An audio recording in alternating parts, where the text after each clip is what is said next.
Estamos una vez más en nuestro programa Diálogos de Ciudad. Saludamos a nuestros televidentes y le damos la bienvenida a nuestros dos invitados de esta ocasión.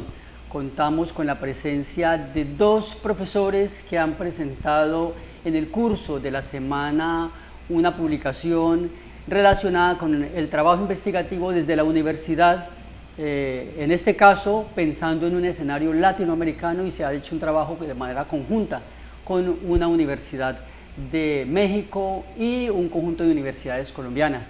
Para hablar de este tema nos acompañan los profesores María del Pilar Balanta Martínez y el profesor Armando Arboleda Riascos. Para nosotros es un gusto pues saludarlos en este programa Diálogos de Ciudad, y vamos a compartir detalles de esta presentación del libro que contó con una nutrida asistencia de estudiantes y de personal académico de las universidades del Pacífico y de la Universidad del Valle. Ha sido un gusto entonces, y bienvenida, profesora, a nuestro programa Diálogos de Ciudad. Muchísimas gracias, Gersaín. Es un gusto compartir con ustedes este espacio y dar a conocer al resto del público qué pasó con este proceso investigativo. Gracias. Profesor Armando, complacido de tenerlo por acá de nuevo con nosotros después de un largo paréntesis, ¿cierto? Muchas gracias, Gersaín. Gracias a ti por la invitación. Como siempre, la Universidad del Pacífico es nuestra casa y aquí estaremos siempre prestos a hablar de estos temas académicos, científicos, culturales que engrandecen esta tierra. Tuvimos la oportunidad de acompañar el evento de lanzamiento, y es una pieza que tiene el canal Yubarta Televisión en nuestro espacio llamado Especiales Culturales, para presentar de la educación superior a los entornos profesionales, un trabajo que se preocupa por conocer un poco cómo es ese tránsito de la universidad a la vida profesional, y los vacíos y las carencias y las expectativas que tienen los estudiantes, y también, por supuesto, las oportunidades. Una bonita oportunidad para hablar de ese tema, profesora. Sí, Gersaín, efectivamente nosotros tuvimos la oportunidad de juntarnos con profesores y profesoras de distintas universidades del país y con las profesoras del Instituto de Monterrey, Tecnológico de Monterrey, para pensarnos esto, o sea, están las y los estudiantes en la universidad y qué pasa cuando transitan a la vida laboral, y en eso tenemos un entremedio que es la práctica académica o la pasantía, y entonces nos pensamos diferentes situaciones en torno a ese proceso.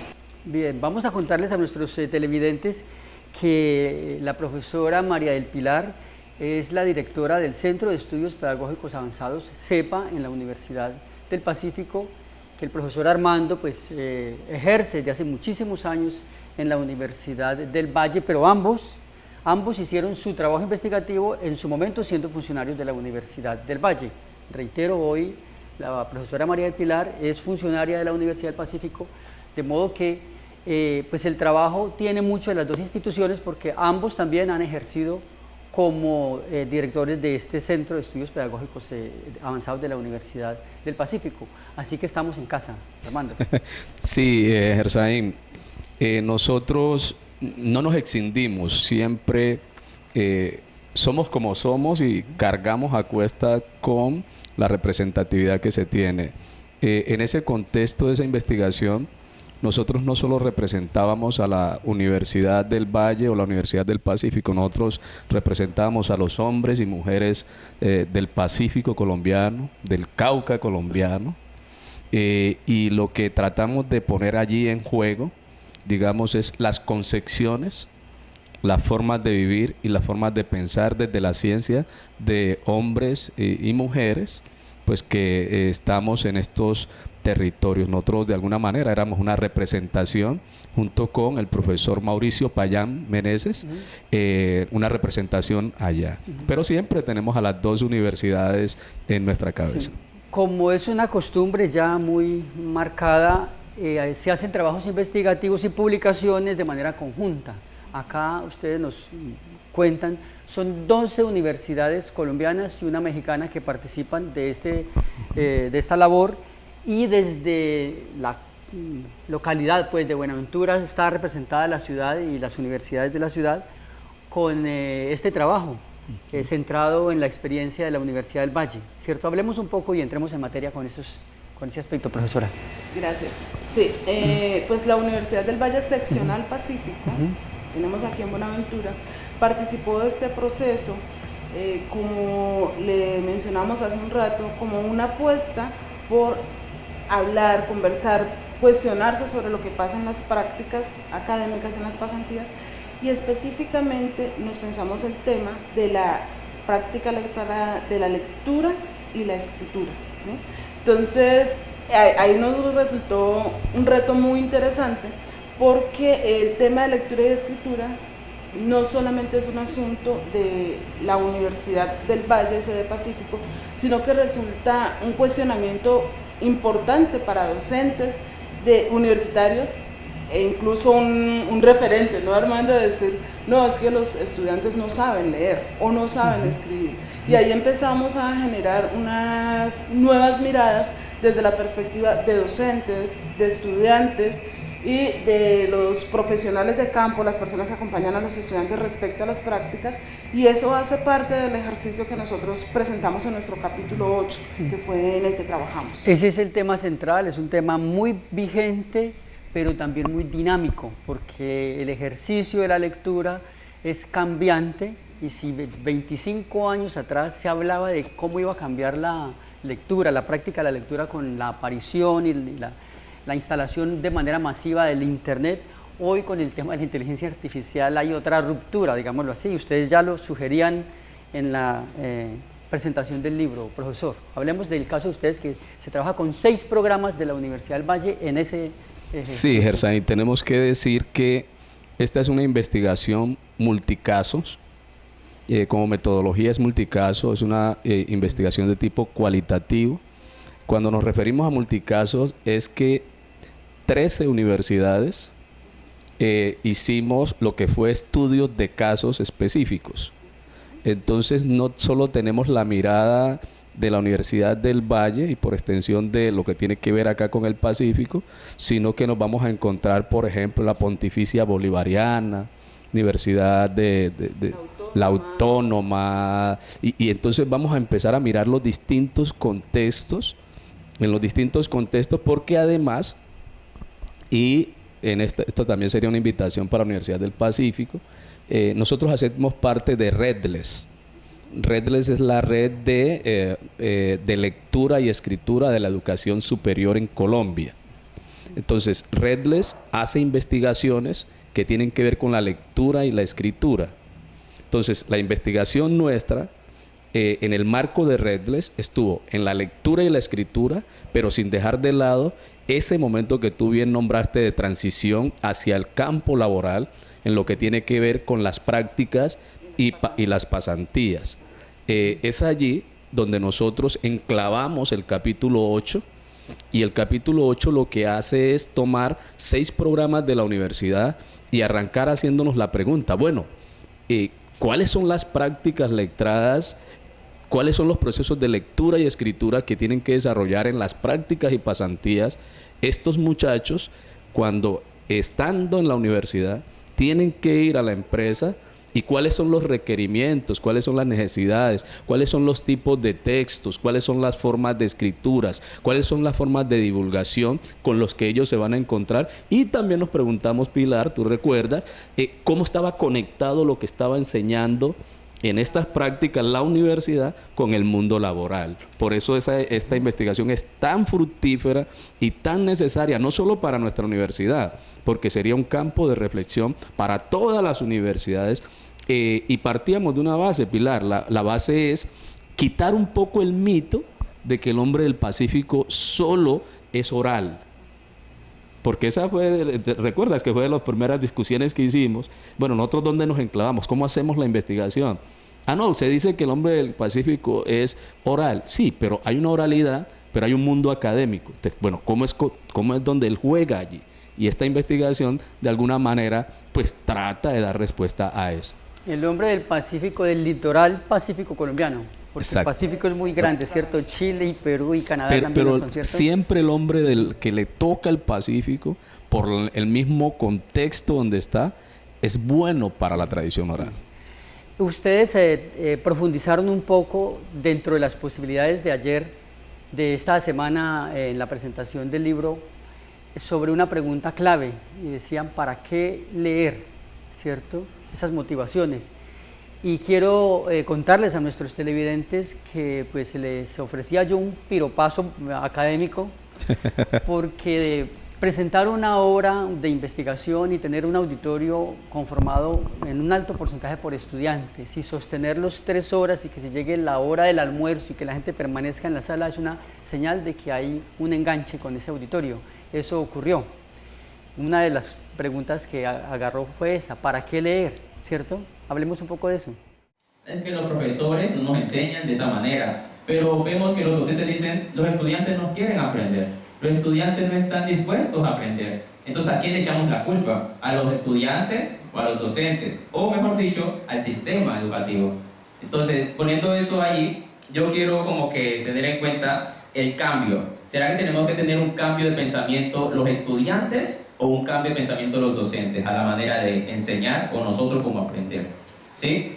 Y guiado a eso, tenemos el derecho a la educación y está muy bien esa parte de que la lectura y escritura es muy importante, pero yo no lo miro solamente como profesional, sino como para ejercer la vida cotidiana, y no solamente en lo que estudiamos, sino como ciudadanos.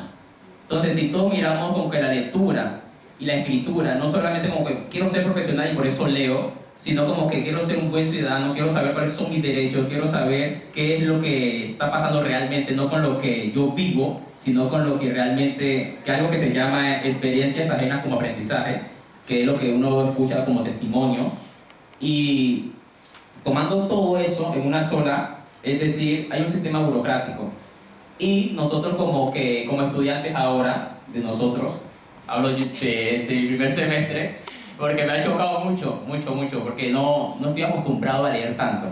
Ya leo lo que me gusta, ¿sí? Me gusta leer otras cosas, pero ahora a leer lo que me imponen, como decir, bueno, tienes que leer esto, estas lecturas, tienes que aprender estas cosas, para muchos, y creo que están de acuerdo conmigo, es que nos hace no sé, nos da pereza leer eso. Entonces, si nos da pereza, ¿cómo? Con esas investigaciones que estuvieron muy interesantes, es decir, si eso nos da pereza leer y escribir, ¿cuál es el incentivo que nos dicen estudiantes para esa pereza que ustedes tienen?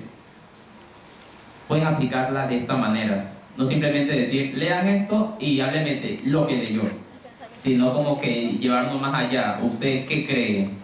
A un pensamiento crítico, a decir, listo, conforme, como decían, nos ponen a leer cosas de Europa y estamos en Buenaventura, y la violencia es muy diferente. Entonces, nuestra vivencia es muy diferente a lo que leemos. Realmente cuando nosotros nos hicimos esa pregunta con el grupo de estudiantes que nos acompañaron como asistentes de investigación, con los profesores y profesoras, había muchas respuestas. ¿Para qué leer? Pero ¿para qué leer en la universidad? Entonces nos implica y nos obliga a pensar en algún ejercicio que se viene haciendo hace un tiempo de lo que tiene que ver con la alfabetización académica. Paula Carlino plantea la alfabetización académica como esa posibilidad de que las personas que ingresan a la universidad puedan hacer parte de esa comunidad académica, ¿sí? y cómo hacer parte de esa comunidad académica, entendiendo y comprendiendo claramente para qué son esas lecturas de la disciplina, ¿sí? Para poderse involucrar, a ser parte de esa comunidad académica, yo tengo que comprender, no solamente hacer el ejercicio de lectura que habitualmente conocemos en la educación básica o en la vida cotidiana, sino también comprender qué sentido tiene esa lectura dentro de la disciplina. Ayer uno de los estudiantes nos hizo un señalamiento muy importante que creo que vale la pena plantearlo aquí.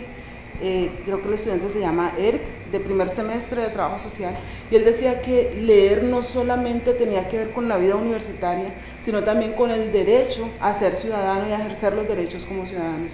Creo que eso refleja de una manera muy importante el para qué leer desde la perspectiva de los estudiantes. Y también refleja que se va a ser un trabajador social muy adelantado, porque esa pregunta fue muy bien estructurada, profesor Armando. Sí, el para qué leer en la universidad, muy bien lo dice la profesora Pilar, pues tiene que ver también con cuáles son las formas y cuáles son los desarrollos de pensamiento que las personas estructuran para entender la realidad, porque la lectura no es solo el texto. Yo estoy convencido, y desde la investigación, que si no desarrollamos buenos procesos lectores desde las distintas disciplinas, gracias Berbi, gracias a lo que sostiene Carlino, nosotros también vamos a tener en riesgo la misma democracia, porque personas con bajos niveles de lectura, con lectura muy literal, con una lectura no crítica, obviamente toman decisiones que afectan a la gran mayoría, en nombre de la gran mayoría, y son decisiones no informadas. Por eso nosotros hacemos hincapié y por eso también, digamos, la importancia de nuestro estudio, porque nosotros nos preguntamos inmediatamente por la lectura, ¿sí? Nosotros nos preguntamos por la lectura y la escritura, digamos que van de la mano, la lectura y la escritura. Yo he notado que cuando usted lee, se le facilita escribir. He notado que cuando usted deja de leer, usted se vuelve torpe, lento, no hila dos ideas, no es capaz de hacer una oración, no es capaz de estructurar un párrafo, porque casualmente tiene un faltante, porque el lenguaje es mágico. Cuando yo digo mágico me refiero a que es, sí, cuando digo que es maravilloso, Herzai, me estoy refiriendo a que el lenguaje te permite no solamente hermanarte con las demás personas, sino que te permite construir pensamiento. Bien. Les recordamos a nuestros televidentes, nos acompañan dos investigadores que han participado pues, de una publicación que hoy pues, llama la atención y puedo yo decirlo con tranquilidad. Es una obra que está esperando la consulta de los académicos, de los profesores, de los docentes, pero también del público en general.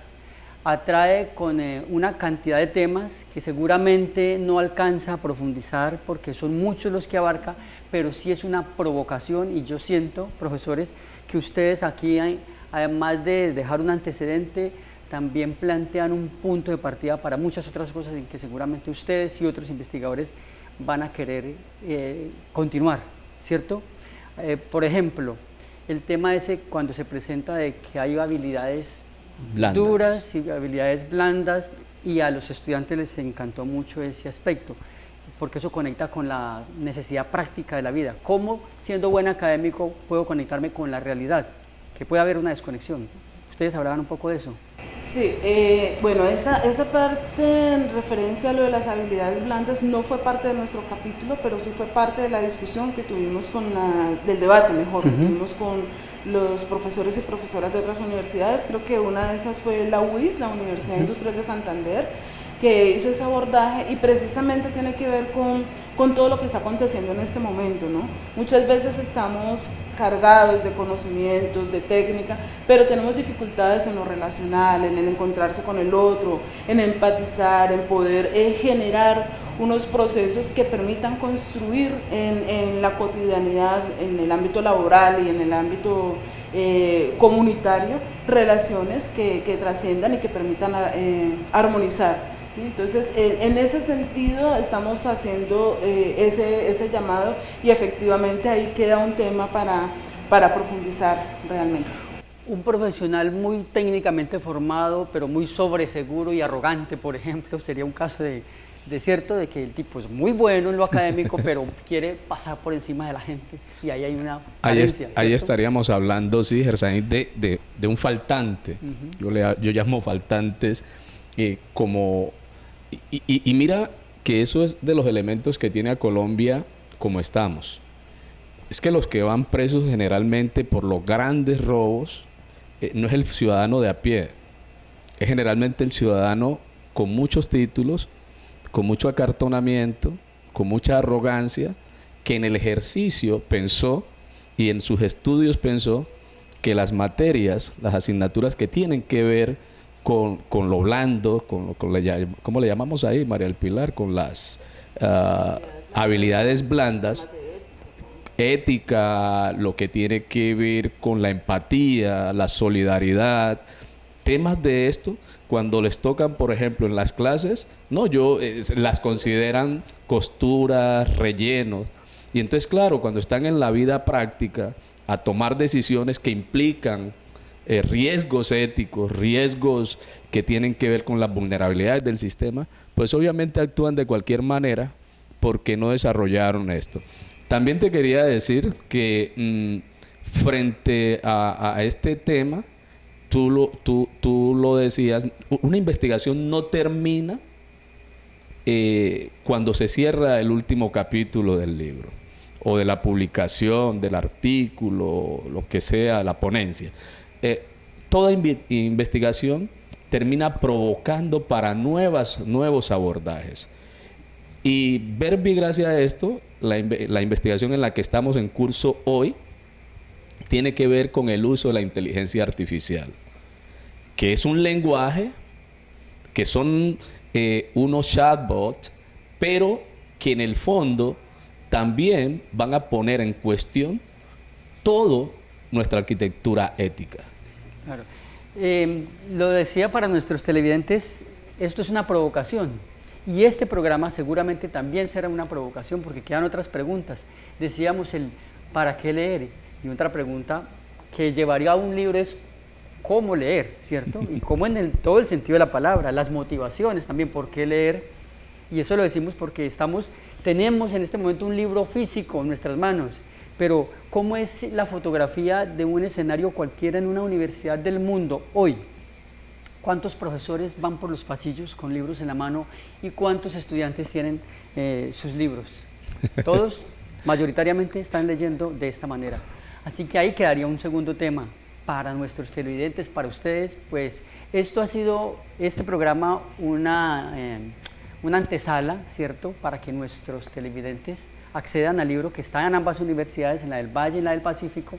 Quedan invitados y ustedes también quedan invitados para un próximo programa para que profundicemos más sobre estos temas, profesora. Muchísimas gracias, Gersaín. Sí, seguramente quedan muchos temas allí. Yo voy a adicionar uno y es la escritura y el proceso de escritura en la universidad y todas esas maneras que podemos tener tanto para leer como para escribir, incluso utilizando el celular. Sí, claro que sí. Sí, muchas gracias, Gersaín, y gracias por el espacio. Gracias a la Universidad del Pacífico. También tenemos que agradecer a las universidades que nos permitieron participar desde la provincia y estar allí en este contexto de tan excelentes investigadores. Decirte que este tema de la lectura y la escritura es un tema complejo, muy complejo, no tanto por las habilidades o las competencias que demandan, sino por las concepciones que hay atrás, por las formas y por las prácticas de lectura. Yo generalmente le digo a mis estudiantes, a veces haciéndole chiste, le digo, no, es que yo sé que ustedes son lectores PDF. Pero ocurre que un PDF también hay que saberlo leer. Y muchas veces los estudiantes leen el PDF como si estuvieran leyendo un texto físico. Y entonces algo que es una bondad de la tecnología también se les viene en contra. Entonces finalmente no terminan leyendo ni lo uno ni lo otro. Ese sería también otro tema para revisar, claro, en términos metodológicos. Por fortuna, y lo digo para nuestros televidentes, estamos con dos personas que hacen parte del ámbito de la investigación académica y en particular de la investigación en el oficio de la lectura y de la escritura. Así que es propicio a la ocasión para decir que están invitados, ¿cierto? Vamos a seguir llenando espacios y de contenidos con estos temas que de verdad que pues están a la orden del día. Profesora, a usted muchísimas gracias y siempre bienvenida a nuestro programa Diálogos de Ciudad. Muchísimas gracias, Gersain. Muchas gracias, Gersain. Muchas gracias a la universidad por el espacio y gracias a todos los televidentes también. Lo hacemos con mucho cariño, con mucho afecto. Tratamos de poner los temas de la ciudad en la investigación porque en última es nuestra propia realidad. Igual a nuestros televidentes les agradecemos por habernos acompañado hasta este momento. Les invitamos a continuar con la programación de nuestro canal y por supuesto a consultar el libro que hoy hemos presentado para ustedes, De la educación superior a los entornos profesionales. Nos vemos en nuestro próximo programa.